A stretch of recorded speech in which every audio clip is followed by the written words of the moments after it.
Bonjour tout le monde, bienvenue à notre premier podcast de Mafa Studio. Nous sommes une école de danse. Je suis en compagnie de Marilyn, qui est copropriétaire aussi du Mafa Studio, ainsi que Jessica. Notre podcast va se faire en français et en anglais. Alors, vous allez tous être à l'aise de comprendre les messages qu'on veut divulguer dans notre émission. J'aimerais commencer tout d'abord à ce qu'on se présente. On va faire un petit résumé de qui nous sommes, puis comme ça, vous allez avoir la chance de découvrir un peu notre parcours. Donc, mon nom est Farah Camille. J'ai été dans la danse pendant plusieurs années. J'ai commencé à enseigner au Centre communautaire Côte-des-Neiges à l'âge de 15 ans. Puis avec le temps, j'ai décidé de faire des études universitaires en danse. Donc, j'ai étudié la danse à l'UQAM.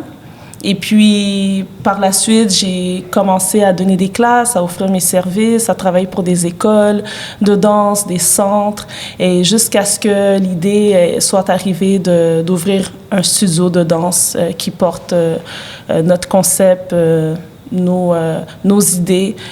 Puis, c'est ça. Donc, c'est super bref. Je passe la parole à Jessica.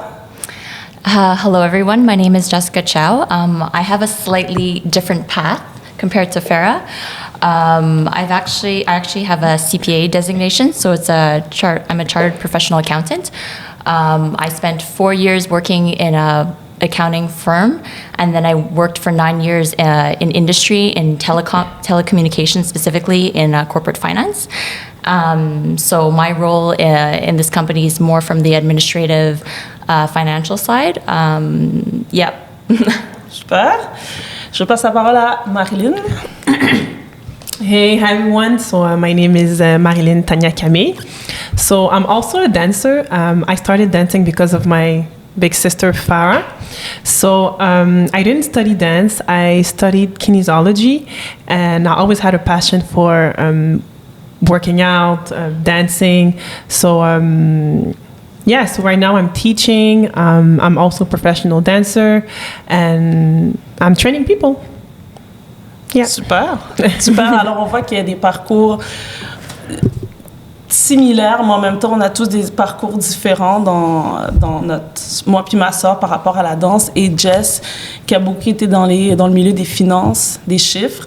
Mais ça reste qu'on a tous la même passion pour la danse. Et d'où pourquoi cette passion nous amène à vouloir rouvrir nos services dès le 31 janvier. On sent qu'on a un besoin réel et fort de rouvrir nos portes pour plusieurs raisons. Et voilà aussi pourquoi on voulait commencer notre podcast. On avait cette idée-là, mais je sens que là, en ce moment, c'est super important qu'on puisse démarrer un podcast pour qu'on parle de ce sujet en profondeur. Alors, nous, on réouvre le 31 janvier. On incite tout le monde à réouvrir aussi, ceux qui ont des studios de danse, ceux qui ont des gyms, etc. Parce que je pense que là, le besoin est là, et là, c'est urgent. Donc, déjà là, pour notre survie, pour l'entreprise, je sens que c'est important qu'on puisse redémarrer l'entreprise. Sinon, je sens que ça ne fonctionnera pas. Ça, c'est déjà la première raison. Tu voulais ajouter quelque chose? Oui, mais dans le fond, je voulais parler de la raison pour laquelle on voulait créer ce podcast aussi. Ouais. Donc, le podcast Mafa aussi, c'était pour donner une plateforme à des gens comme nous, de parler des vrais problèmes de la pandémie, puis de parler des vrais enjeux et tout. Donc, c'est ça. Je voulais juste ajouter ça. Oui.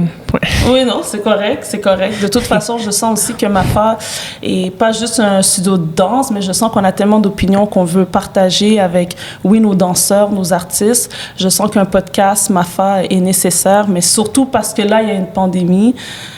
Je pense que l'urgence de parler de comment qu'on voit les choses est encore plus importante. Et puis, c'est ça? Yeah. Oui. I agree. Donc, il y a un point aussi que je voulais soulever. Je sens aussi que c'est notre droit de réouvrir notre studio en tant qu'entreprise. Est-ce qu'on peut peut-être développer des droits qu'on a concernant l'ouverture des... Je parle de notre studio, mais on parle aussi de d'autres studios, d'autres entreprises aussi qui voudraient continuer à à ouvrir leurs services puis à ouvrir leurs portes comme avant. Donc, je pense que c'est notre droit. Donc, Yep. on peut développer là-dessus.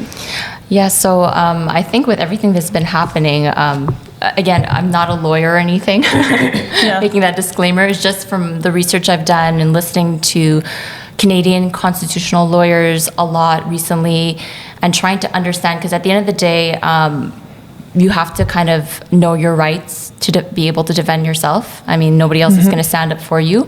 So I was looking into it, and it's essentially, it is everyone's right to life and liberty, and we have a right to open up and run a business and to earn income, to be able to survive and live. To be honest, a lot of businesses, we all kind of felt like, okay, you know, you guys have to shut down, you know, it's, you know, slow the spread, whatever. So people did it, and it's 2 years now, and it's gone to the point where it doesn't make any sense to continue shutting down businesses, especially now with 2 years down the line. We have a lot more knowledge about this virus and what's going on. To act and continue doing the same things we did from the beginning doesn't make sense. We should be more savvy. Our approach should be more informed. Exactly. But I feel like we're doing the same thing. And Albert Einstein, everybody knows Albert Einstein. He's famously quoted for saying, you know, insanity is the definition of like doing something over and over again, I was gonna say expecting a that. different result. Yeah. So, and I think that applies very much in this situation. And in the laws, it actually says that we actually have a right to open. Because how we're going to provide for our families, how we're going to live, like who's going to pay the rent. Some people say, oh, well, the government's giving you subsidies. Yeah, but those subsidies, some of them, okay, they give you the money, you don't have to pay back. Sometimes they're just loans. But at the end of the day, there are no free lunches in life. And I think people have to understand that. They're giving you something now, but there's a cost to that. Yeah. Like with everything's happening in the economy, with all this debt that the government has racked up because of all this free money they're giving to everybody, it's not going to be good at all for anybody. I'm going to pay for this later, that's for sure. Exactly. It's a Band-Aid solution. Mais qu'est-ce qu'on... Après tous les points que tu as emmenés, qu'est-ce qu'on dit quand certaines personnes viennent nous voir puis nous disent « Oui, mais si la police vient et puis vous n'avez pas peur des amendes, qu'est-ce qu'on doit leur... Qu'est-ce qu'ils doivent savoir, ces personnes-là, pour qu'ils sachent que ce que tu fais, c'est pas criminel. Ce que tu fais, tu as le droit de le faire. Qu'est-ce qu'il faut qu'ils puissent avoir en main ou bien dire pour appuyer leurs propos par rapport à « Je suis un travailleur, j'ai un business, I want to run my business and I can, and I have to run my business and I'm allowed to do it. » So, qu'est-ce qu'ils doivent, eux, dire ou donner comme information pour pouvoir se sentir plus en sécurité? So if you look at the Canadian Charter of Rights and Freedoms and the Bill of Rights, it is clearly stated there that we all have the right to life, liberty, and protection. And that includes being able to work, to provide for our family. So right now, just by opening, you're not really, I would actually ask the question of like, what am I doing that's illegal by running my business? I think that, je vais dire en français, là, je pense que beaucoup de gens nous contredisent. Tantôt, j'en parlais là, en dehors du podcast, de la loi sur la santé publique. Donc, en urgence sanitaire, le gouvernement a comme des droits de nous enlever notre liberté d'un air temporaire. Donc, je pense que c'est l'état d'urgence sanitaire qui est toujours maintenu, qui permet au gouvernement de toujours faire des lockdowns sans aucune raison. Mais je pense qu'aujourd'hui, on doit réaliser qu'on n'est plus en urgence sanitaire puis qu'on doit vraiment arrêter ça. Donc, j'ai perdu mon idée. Guys, sorry. You said a good point, though. No, but montage, we need to cut that. Because j'ai perdu mon idée.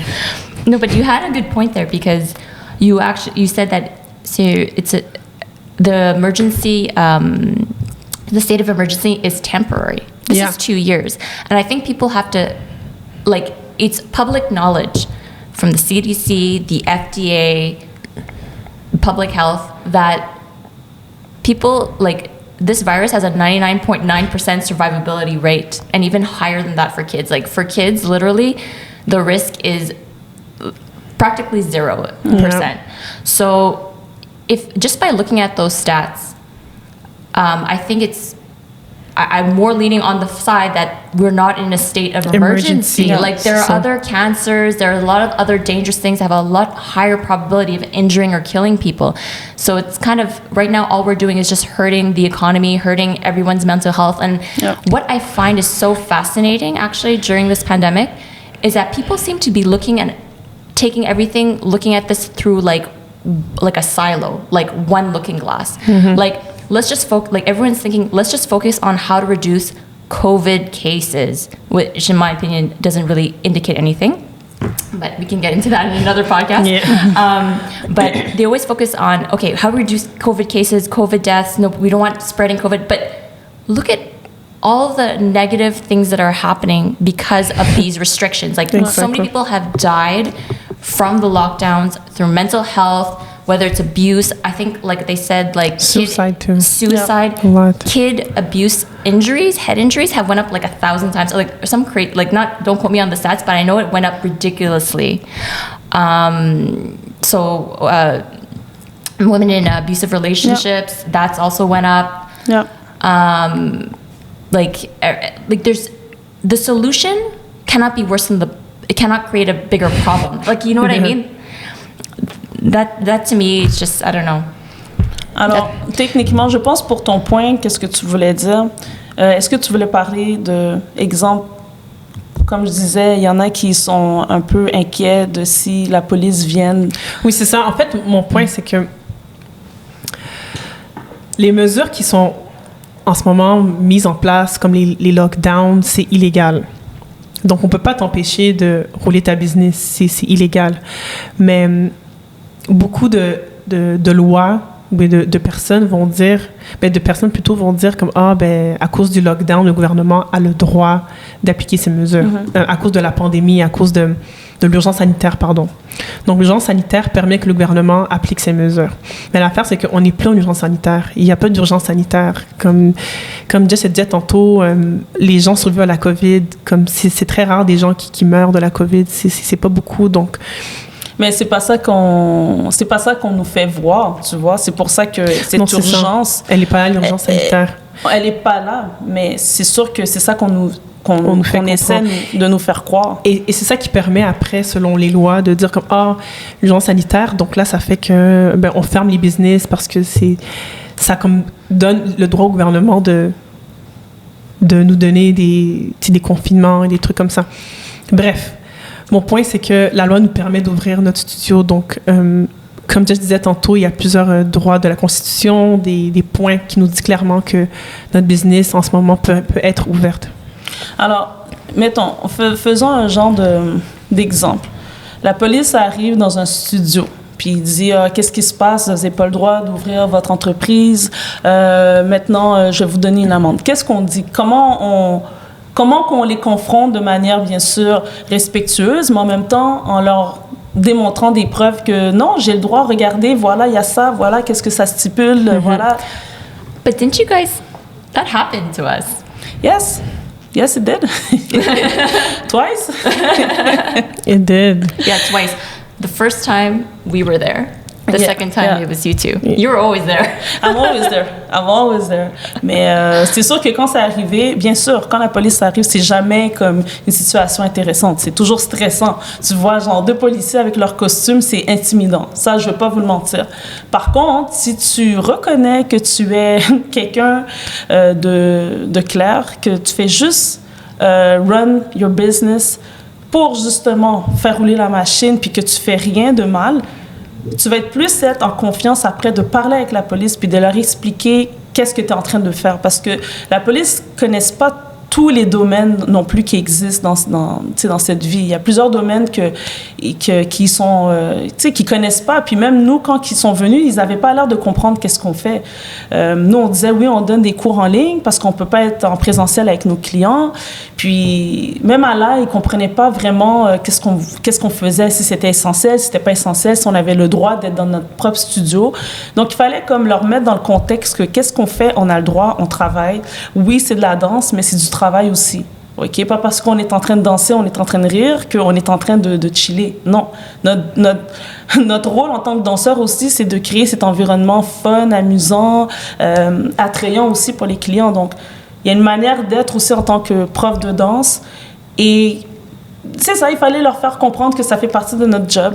Puis tranquillement, quand on les a expliqué nos droits en tant que travailleurs, de travailler, puis de donner notre service de manière sécuritaire, ben, je trouve qu'ils étaient un peu plus comme ouverts à vouloir comprendre notre point de vue. Puis, sincèrement, là, pour être honnête, ils étaient perdus autant que nous, là. Plus on les parlait, plus on les voyait gratter leur tête, puis se demander, ben écoutez, je sais pas, OK, c'est correct, ben... Tu vois, alors ça me faisait voir que eux aussi sont un peu clueless, eux aussi, ils essaient de comprendre la situation, parce que dans leur département, à eux aussi, c'est complexe, c'est messy, puis ils essayent aussi de voir qu'est-ce qui est juste, qu'est-ce qui est pas juste. Ben, ils nous ont laissés tranquilles aussi. Hein. Une fois qu'on les a parlé, ils ont dit, bon, ben, OK, écoutez, ils sont partis, puis ils nous ont pas donné d'amende. Both times. Both times. Oui, puis en fait, la deuxième fois que les policiers sont venus, c'était à l'époque où est-ce que le gouvernement a implémenté le passeport vaccinal. Donc, à ce moment-là, 2 policiers sont venus parce qu'apparemment, il y a des gens qui avaient contacté la police pour leur dire qu'à Mafa Studio, on laissait tout le monde rentrer. Donc là, les policiers sont venus, puis à ce moment-là, ma sœur et moi, on leur a montré des documents légaux. Aussi au studio, on a des caméras, donc pour se protéger. Donc ça les a un peu fait intimider un peu aussi. Ouais. Donc on leur a montré des documents légaux. On leur a dit qu'écoutez, nous, à Mafa Studio, on ne demande pas de passeport vaccinal. Et puis on leur a montré la loi. Et puis même eux, ils étaient vraiment comme perdus. Ils étaient perdus aussi. Non, il me semble que la loi interdit ça. Donc après, ils sont partis, ils nous ont laissés tranquilles. Donc, c'est la preuve que la police, les amendes de la police, c'est juste une manière de nous faire peur. Mais comme en réalité, c'est dans nos droits. Dans nos droits. Donc, même si un studio pourrait avoir une amende à cause que la police vient, mais facilement en cours, ça serait facilement c'est contestable. Contestable, exactement. Exact. Donc, c'est sûr que, encore une fois, il faut aussi avoir confiance aussi en soi. T'sais. Il faut aussi savoir que, écoute, si tu es bien documenté, si tu sais que tout ce que la loi stipule, les droits, il faut savoir tes droits, il faut les connaître aussi. C'est comme ça que tu vas être plus à l'aise à confronter la police si la police descend dans votre entreprise. Puis, parce que nous, on s'est un peu comme train, je pense, durant toute cette histoire de pandémie, on a fait des recherches. Je pense qu'on a développé cette confiance aussi pour les confronter. Encore une fois, avec respect, en les expliquant aussi tout ce qui se passe, puis comment on fait les choses. Puis en passant, on respecte les mesures sanitaires. On n'est pas non plus, careless du fait que, ben non, ça c'est faux. Puis non, on fait attention. On demande aux gens, s'ils sont malades, de rester à la maison. On fait confiance à nos clients. Les gens, ils peuvent porter leur masque durant la classe si eux autres, ils se sentent plus à l'aise. Oui, on leur demande de laver les mains. Normal. Lave tes mains avant que tu rentres au studio. Puis c'est sûr que s'il faut rentrer encore plus de systèmes plus sévères pour s'assurer que l'endroit reste la plus propre possible, on va le faire.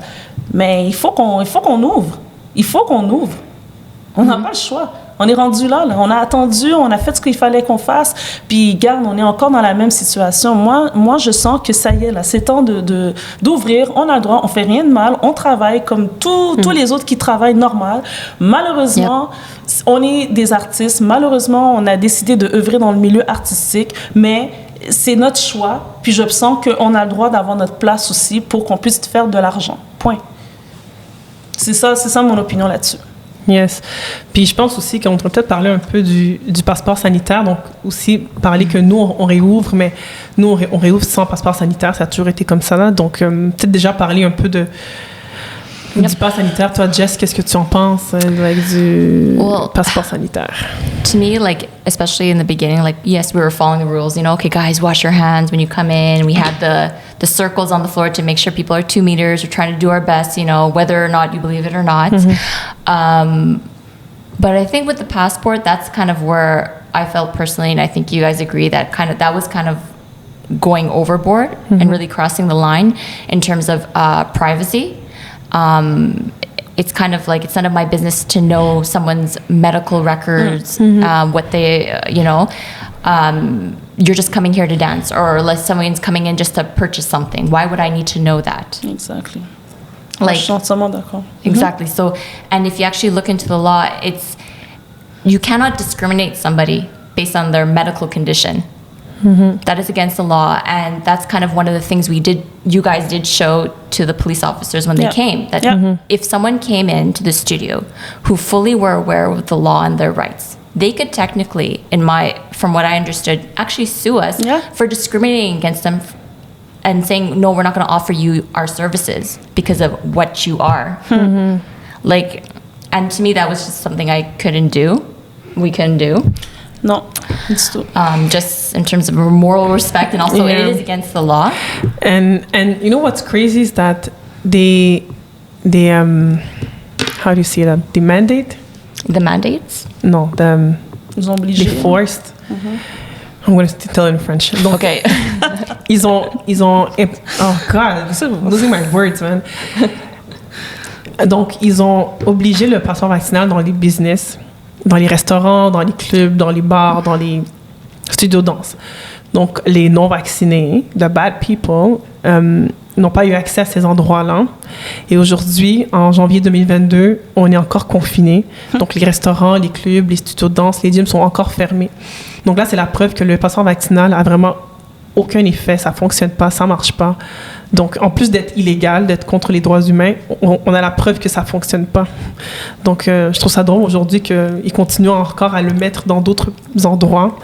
Puis, clairement, tu sais, on voit que c'est vraiment de mauvaise foi, hein, que c'est pas pour notre bien, notre santé, c'est vraiment pour... I don't know what they're trying to do. Well, even without implementing the passports and seeing that it doesn't work, they already said it and admitted it. The CDC and the FDA admitted it. These inoculations or injections do not prevent spread, and you could still get sick. So the fact that our government is spending billions of dollars to implement this passport system is crazy. Like, you could, if you had so much, why don't you put that towards something else? Yeah. Like, Et puis, juste pour que les gens comprennent, la CDC, c'est quoi déjà?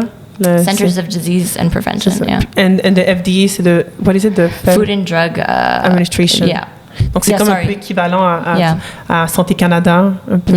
Yeah, because when I'm mentioning that was more the U.S., but CDC and FDA is more the U.S., but however, the world does look to the U.S. a lot and how they deal with things, and they kind of look up to kind of what these huge institutions kind of approve or say or view.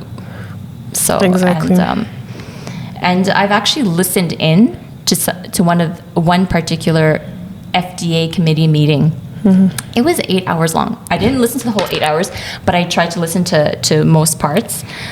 It's very interesting. And I find that if they have such strong opinions, before you have such strong opinions about something, I think it's very important to actually listen to these doctors in the FDA panel, because it could really be an eye-opener.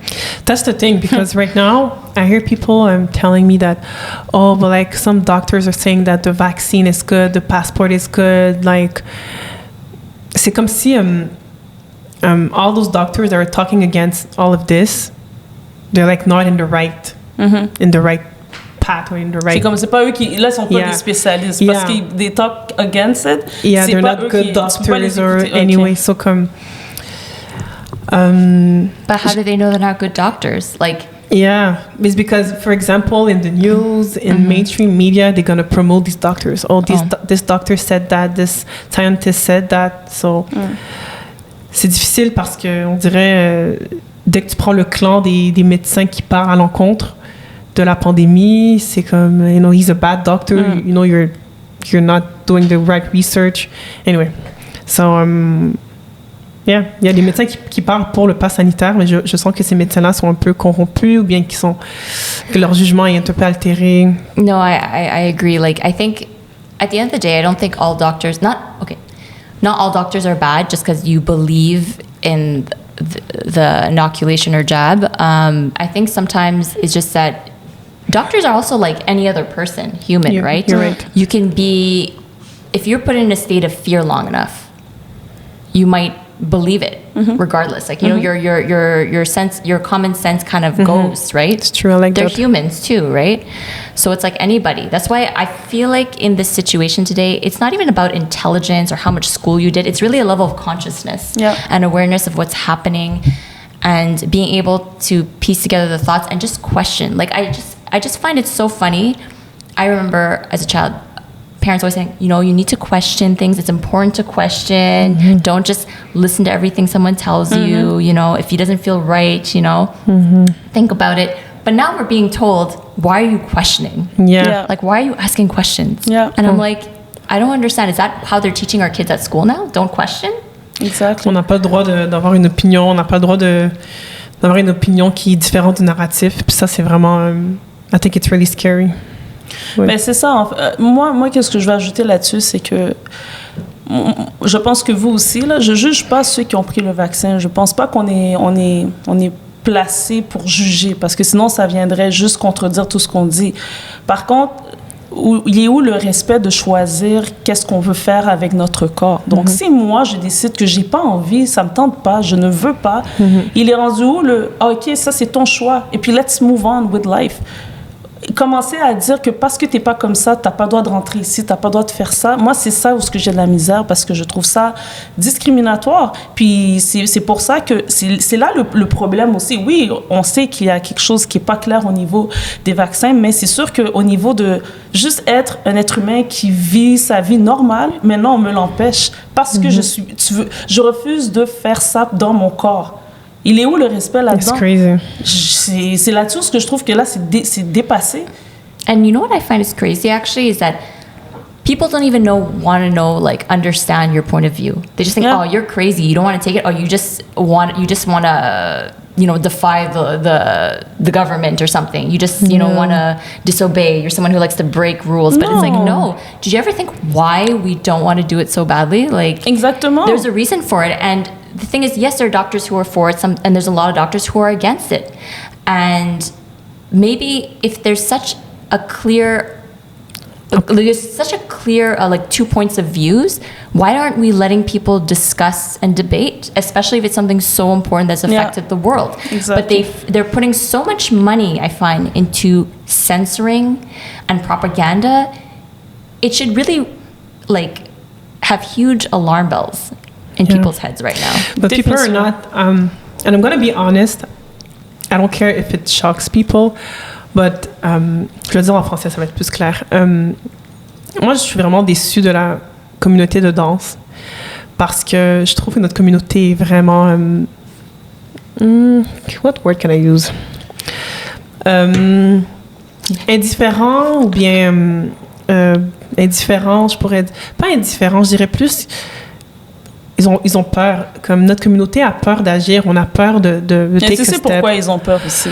Je sais pas d'où ça vient, mais je sens que chaque business pense à leur intérêt personnel. Ah, ben moi, je donne les cours en ligne, ça fonctionne, donc j'ai pas besoin d'ouvrir. Ah, ben moi, non, je veux pas avoir d'amende, non, je veux pas ouvrir. Ou bien, ah non, moi, je veux pas aller contre les lois, donc... Et je pense que les gens pensent pas au bigger picture.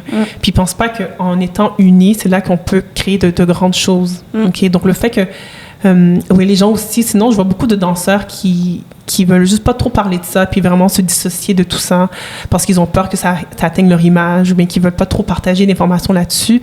Mais je pense que c'est important qu'ils commencent à prendre parole puis partager. C'est pas normal, par exemple, que... Mais moi, je le dis aussi sur le podcast parce que c'est la place que je peux le faire. J'ai été contactée pour des contrats télévisés comme sur TVA, et puis malheureusement j'ai pas pu avoir de job parce que moi je suis pas vaccinée, donc ça m'a vraiment beaucoup blessée de savoir que I cannot work because I'm not vaccinated. Puis je trouve ça dommage que les danseurs font juste accepter ça sans contester, sans être comme il y a un problème. Donc, je pense que ça m'a beaucoup déçue. Ouais, non, je suis entièrement d'accord. Ça déçoit beaucoup de notre communauté. Donc, c'est pour ça que si nous, on est les premiers à créer un mouvement d'ouverture, ben, tant mieux. Et puis, c'est ça. Donc, Mais c'est ça. Mais pour juste appuyer ce que tu dis, je sens aussi, parce qu'on a tellement... le milieu est tellement difficile qu'aussitôt que tu as une opportunité, tu veux t'en arracher. Comme si on pense tellement juste au court terme, parce que c'est tellement... malheureusement, tu sais, c'est une histoire de contact. Le milieu de la danse, pour ceux qui connaissent pas bien le milieu, c'est pas des travailleurs réguliers en danse. C'est un peu difficile d'avoir un job c'est un peu difficile. constant, Donc, quand tu as une opportunité de travailler dans le milieu, là, tu veux sauter dessus, tu veux le prendre, tu veux avoir le contrat. Tu oublies après, comme tu dis, le bigger picture. C'est pas juste ça. Il y a quelque chose qui se passe, puis c'est bien plus deep que ton contrat, parce que il va y avoir des répercussions.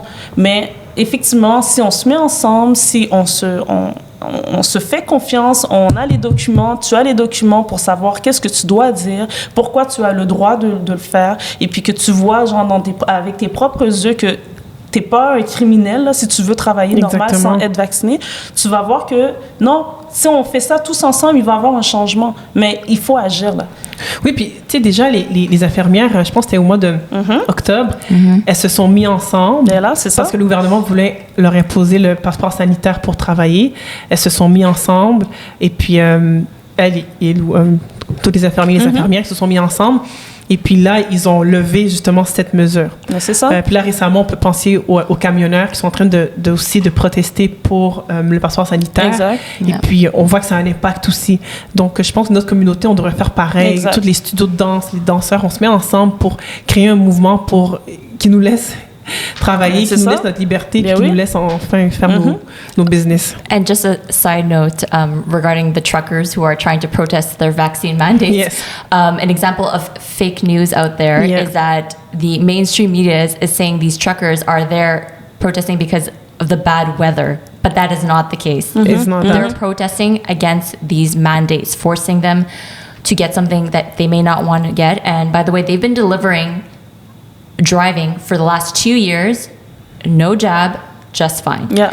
So and crazy. so it's like people have to start like waking up and thinking. And it's funny because personally, like I think some of the biggest wake up calls to some people though is that when you're talking about the nurses and stuff, is that when there's so many frontline medical care people who are oppose it because they see what's happening truly, who are actually physically in the emergency rooms, and they don't want to take it. I think that's Ça doit sonner les petites clochettes, là. Tu dois and it's te not just questionner. here too. It's all over the world. There are medical professionals who do not want to take it or who felt forced to take it. Otherwise, they couldn't practice and they have to feed their families. So even doctors and nurses, they also are being told if they don't take at least one, they will be fired. It's crazy. So, I mean, if something is so good for you, even if it's like 100% safe, if I don't want to take something, I don't want to take something. Exactly. Like, how can you force someone to? It's a undergo a medical treatment. Yeah. I think that the only way that could be like acceptable, it would be like, you know, like in these movies, like where like there's a virus and like then you become a zombie or something, like you get a really, you know, and then They like, have to see there's it. a magic vaccine that, you know, heals you, something like that. But right now with the COVID, But we're normal now. no, Like, like normal, like exactly. Like, why do I have to take something? It's almost like they're trying to find an excuse. To, like, what can we do to give people who are not sick to make money off of these people who are not exactly. sick? Yep. Like, I mean, I'm going off there, but I'm just like, I don't know. Yeah, like at the beginning, the virus was like, c'était inconnu, on savait pas c'était quoi, okay, you know, it's urgence sanitaire, we're just, you know, trying to figure it out. Il y avait plus de morts techniquement, but now after 2 years, it's like keeping this emergency state, like, ce mot, like, needs to go to the garbage. Like, parce que c'est, encore une fois, au Québec, surtout au Québec, c'est à cause de cette urgence sanitaire qui permet que le gouvernement applique toutes ces mesures puis comme nous enlève nos droits. Donc, this word needs to go out. Definitely. C'est pour ça que ça m'en vient à la prochaine question de comment était notre perception quand ça a commencé. Parce que je suis sûre que du départ, comment que ça a commencé, puis aujourd'hui, ce qu'on en est après 2 ans, nos perceptions ont changé. Alors, je vais commencer avec Jessica. Oh. Juste nous faire un parcours psychologique au début quand on a eu la nouvelle que tout devait se fermer, puis que la première réaction, ensuite l'évolution pour arriver à réfléchir comme ça aujourd'hui. Okay, so I think I had a very different type of path to where I am now compared to you guys. Yeah. to be honest, at first, when they had announced, oh, we need to lock down, close your businesses, stay home for 2 weeks, I was like, oh, really? What? Is that serious? Okay, well, yay, I get to spend more time with my kids at home and my family, my husband. And I was literally in the middle of moving at the same time. So I'm like, oh, wow, this is perfect. I get to focus on moving, and setting up and stuff. It just happened perfectly that way.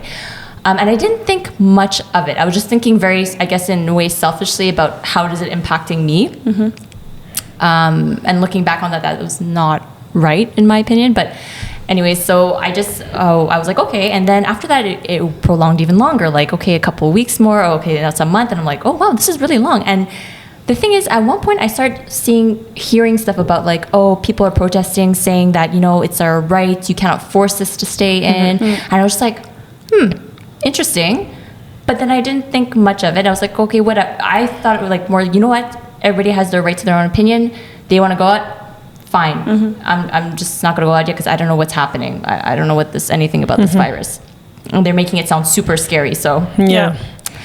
And then at one point, when and I don't think it kept on going on. At one point in my mind, something lit up in my head, and I was like, how come? Like, we've had viruses we've always had viruses, right? Throughout the years, thousands of years. Even within our own bodies, there are living viruses that are dormant. Yes. Okay? Like, we live with viruses. People cannot think that we're going to have, zero viruses. It's impossible. That's impossible. Life, the way everything coexists together. Okay? I'm like, how come we've never locked down before? And we've always gone through it. It actually came to my mind. I'm like, I don't understand this measure. Where did it come from? And then I thought about it, and then it went away. I didn't think much of it. But I felt like now looking back, I should have questioned my thought more. Because I do feel like that wasn't actually, from what I'm looking into now, looking at directors who used to work at the WHO organization, World Health Organization, or OMS in French, that's not a regular pandemic response. That is actually the complete opposite. A lockdown is the complete opposite of a pandemic response. And somehow, and we can go into it in another podcast, for those of you who are interested, look up Event 201. I'll look it up. Event 201 is high level. It's basically a gathering of all the big nations and countries in October 2019. A few months before they announced the pandemic, okay? And they all got together and they did a mock setup where they discussed, okay, if there was a pandemic, this is how we're all going to respond. So they pre-practiced how they would respond before the pandemic happened in October 2019. Okay. Event 201. Okay. It's very interesting. So for me, that was it. As I was saying, I just didn't think much of it. And then I continued on, and I was like, okay, now we can reopen a bit again. It's summertime. Okay, yay. And then they're trying to lock us down again. And then I just kind of went with it. I knew something, is not right. And I was complaining about what was happening, but I didn't look into it much deeper. When I started to really look and delve deep into the issue is when the vaccines came out. Yeah. And then, obviously, like most elderly people, they went straight to get it right away because they're at the top and they're super afraid. Obviously, they're more vulnerable. That's where the deaths are or the more sicknesses lie. And my parents and my parents-in-law were like, oh, when you're going to book your appointment, And I was like, okay, let me just book it so I can stop hearing the nagging, So I just booked it. But my husband, he's always been someone who's very intuitive. And he was like, Jess, are you sure we need this thing? I don't think we need this. Because he's always been more of everything we need in life is within us. We have it already. And nature provides, But if you really want to take it and you think it's good for us, then I'll take it with you. But I don't think we need to take it. Look into it. So I'm like, okay. Okay, well, a lot of other people already took it and they're okay, I think. Or it can't be bad if a lot of people are taking it, right? That's how I thought, most people think. So I was like, okay, let me look into it a bit. So I looked into it. And it didn't take me long before I said, there's no way I'm getting this thing. Wow. It didn't take me long. Yeah. It was just so much inconsistent information online. And I was like, it doesn't sound like it's a clear slam dunk that this thing is actually safe.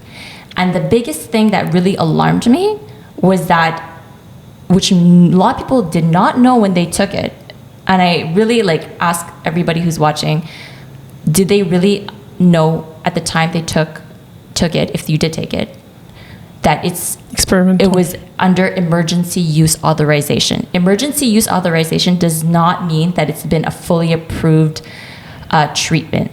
All it means is that they got authorization from the FDA saying that, okay, although it's still in experimental and trial phases, we're going to let you administer to the public because there's no other alternative safe medications out there to treat people, which if you look into it deeper, that is also false. It's crazy. So, and I have a friend who works at the MUHC, by the way. He works in the MUHC. And he said he was interviewing, and he did not want to take it either because he looks into this stuff, and he was asking a lot of his nurse friends and colleagues who took it. He was like, did you guys know this is under emergency use and it's not fully approved? And they were like, what, really? So when people say, oh, but my nurse friend took it, or my doctor friend took it, like, but they also are human beings and they also choose to believe, what people are telling them. Did they look into it? Exactly. And people cannot be lazy. I think the issue is that people are lazy to look into things. They want the easy way out. Just tell me what to do. Tell me how to get healthy. Oh, I can take this magic pill and lose weight? No. Like to work for it. Yeah. You got to work for it. Yeah. And I feel like that's what it is. People want an easy way out, and they think this jab is the easy way out. But it's not. So once I delved into it, I realized what it is. My husband jokes about it now. He's like, I saved your life. But it's crazy. But and that's how we decided not to take it. And but we respect whoever. If you want to take it and you have your own personal reasons, that's fine. I know a lot of people who took it. I'm still friends with. I have family who took it, and that's fine. But then it comes to the point that like if you start pestering me, that's not normal. Without even understanding, truly also actively listening to me why I don't want to take it, then that's not cool. But I like the way, I like how you also gave us a lot of information on this whole vaccine Oui, parce thing. que Jessica, il faut le mentionner, est super documentée. Yeah, she's like a beast. Ouais, vraiment là. Les documents que nous on s'est référés, c'est des documents qu'elle a fait ses recherches. Ouais, c'est grâce à Jessica, elle a fait ses recherches, elle nous a informés. Donc toutes les décisions qu'on prend, c'est pas parce qu'on veut être rebelle puis dire non, on veut pas écouter. Non, ça n'a rien à voir. C'est basé sur des documents, des faits, des lois. Puis, en passant ces informations-là, les amis, c'est très facile à les retracer. Là. Ça ne demande pas que tu ailles à la bibliothèque puis chercher. Non, non. C'est facilement très retrouvable sur les sites Internet. Alors, ça, encore une fois, il faut être intéressé, il faut vouloir savoir parce que c'est pas toute vérité qui est bonne à voir aussi. La vérité fait mal aussi. Alors, il faut être prêt à ça. Moi, je voulais parler de mon parcours parce que je parlais de toi à travers mon parcours, à travers la pandémie. Mais c'est sûr qu'au début, moi, je faisais juste suivre. Puis, comme disait Jessica, moi, j'étais juste dans le « Oh, nice ». J'ai un break. Oh, nice, je vais arrêter de danser pendant un petit temps, ça me fait du bien. Puis ça va. J'ai pris vraiment ça comme un temps de vacances, sans vous mentir. Ça m'a vraiment plu.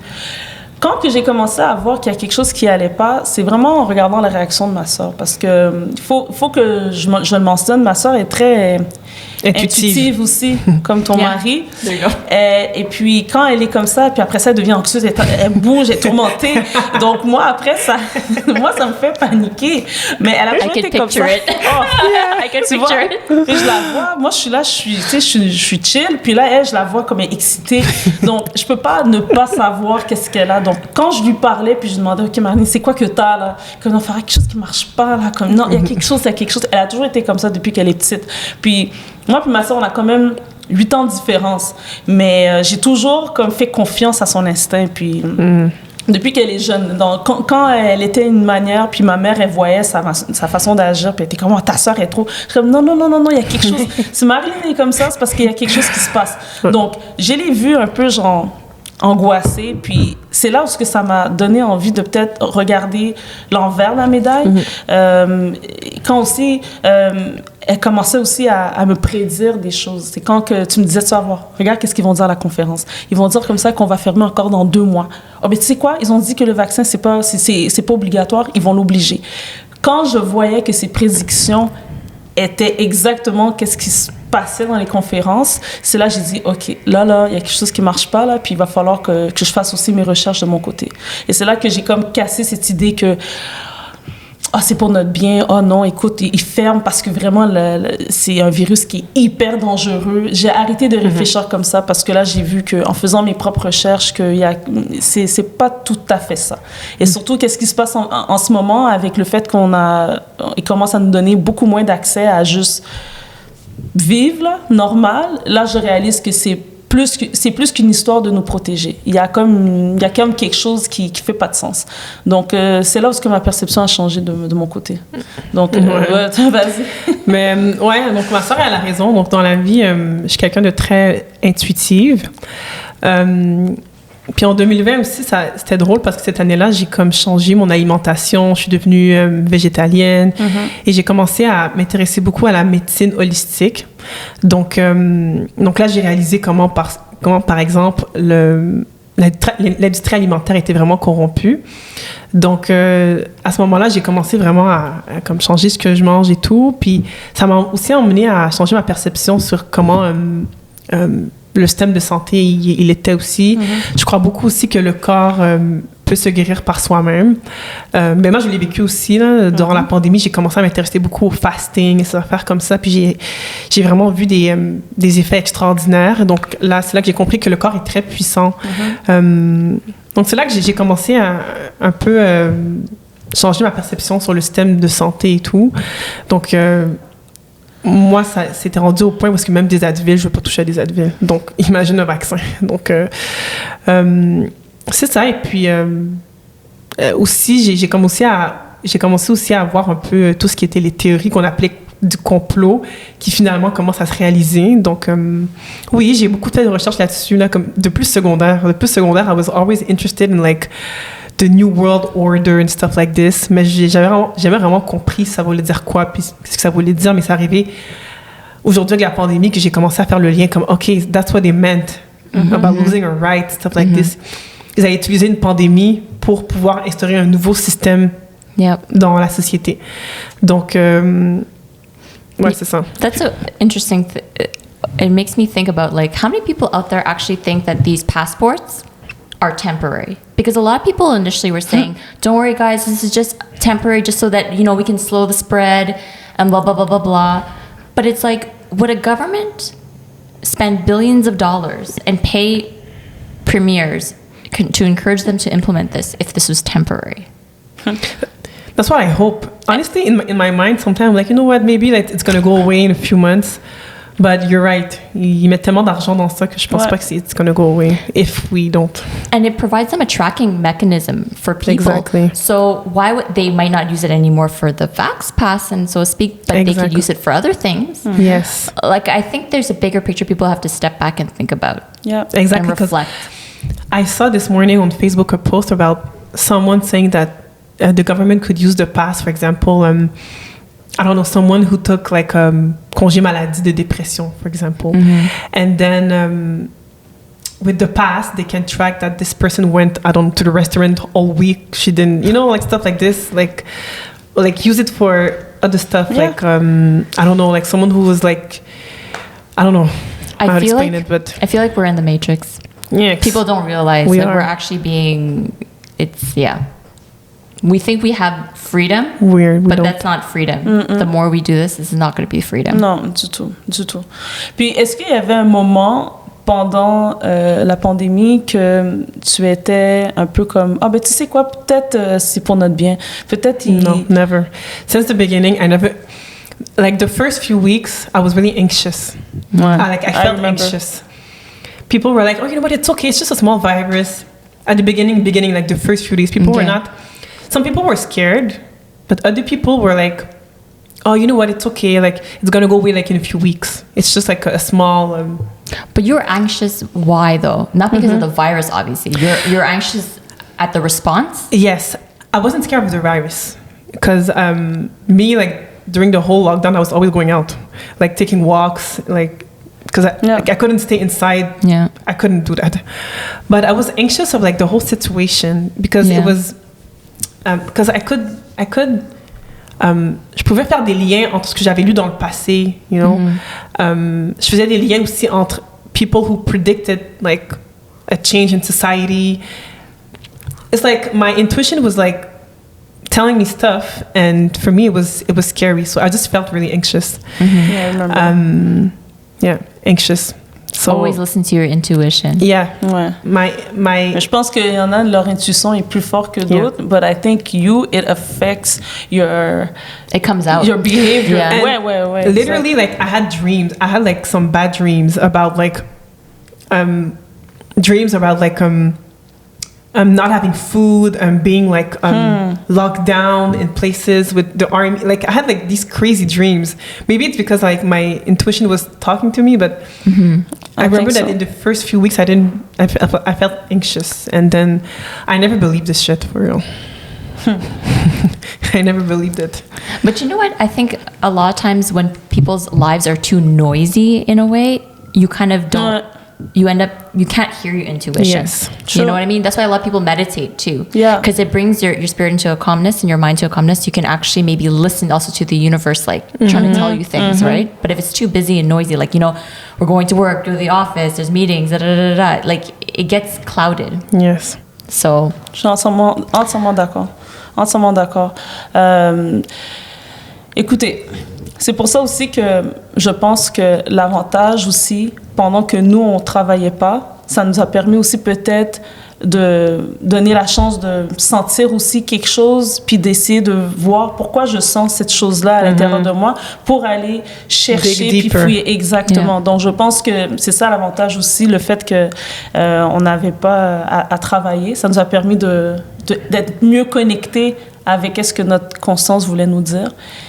I always think back, like, if I was still working in the offices. Oh my God. I don't know if I'm wondering if I ever would have came to the same conclusion, parce que you know? c'est comme tu dis, the noise, you have The so people many around things. would have, Yeah, like- exactly.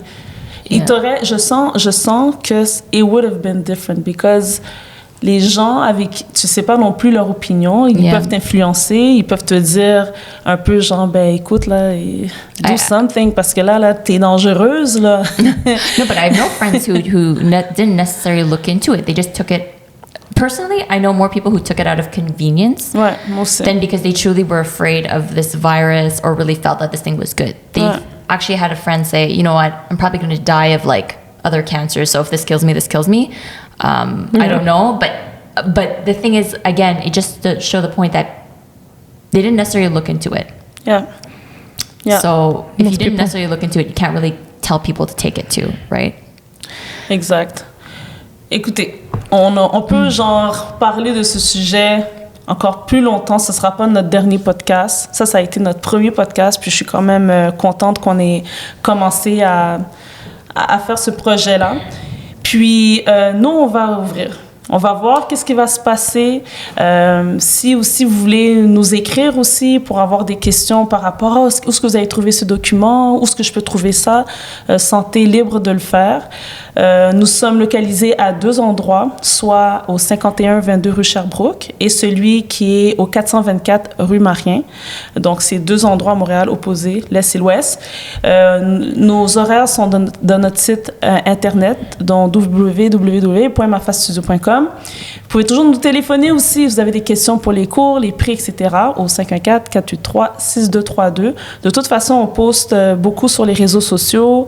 On met nos informations aussi générales qu'on veut divulguer au public. Donc, vous pouvez aller sur notre page Instagram pour voir qu'est-ce qui se passe avec nous.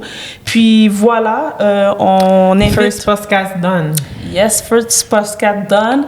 Et aussi, on vous attend tous, encore une fois, tout le monde est libre et à venir à Mafa Studio à suivre nos classes de danse. On accepte tout le monde, OK? Je m'en fous de ta religion, je m'en fous de ton état médical, je m'en fous de ta couleur. Tu as envie de danser, tu vis dans un environnement chaleureux, libérer ton esprit, écouter de la bonne musique, faire des bonnes chorégraphies avec nos profs qu'on a. On a des super bons profs, on est vraiment chanceuses. Viens le 31, joins-toi à nous, puis ça va nous faire plaisir de te voir. Est-ce que vous avez d'autres choses à ajouter pour clôturer le premier podcast, ça, les filles? Yes. I feel like doing a podcast is like it's hard. Like I lose my words. Like It's hard. but I feel like the more we're Super gonna do podcasts, like the more we're Ouais, gonna je do pense like que c'est ça comfortable. aussi. But Ouais, it's good. I'm happy that we did this. Yeah, moi aussi. We talked about it for a long time, so now we Ouais. did Mais it c'est dur, c'est finally. dur, c'est dur. Ouais. So it's a Yeah. good thing. Ouais. Yeah, and I'm someone who doesn't really normally like to be in front of the camera, Mais t'es bonne. so it's But you're so good. Tu fais like, bien, tu Oh, fais really? bien. Yeah. Ouais, ouais. You're really good. Non, you're good. Bravo les filles. So see you Thumbs up for the next. Mavasidio. Yes. Yes. So we'll see you soon. The next Bye. episode.